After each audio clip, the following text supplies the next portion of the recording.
Şöyle ki ben o sırada Hornet örmekte olduğum için önce Hornet'i paylaştım. Yakında da Sherma'yı öreceğim ikinci oyunda.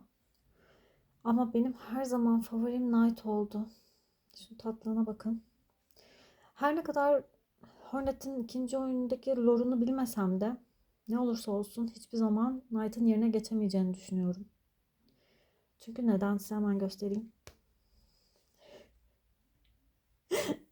Şu bedene bakın. Ay, buradan iyi görünmüyor. Bir saniye. Kızım bir saniye Hornetciğim. Seni biraz yetiştireceğim ama.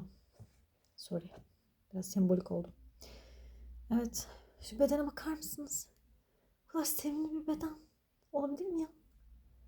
Bayılıyorum. Bayılıyorum bedenine.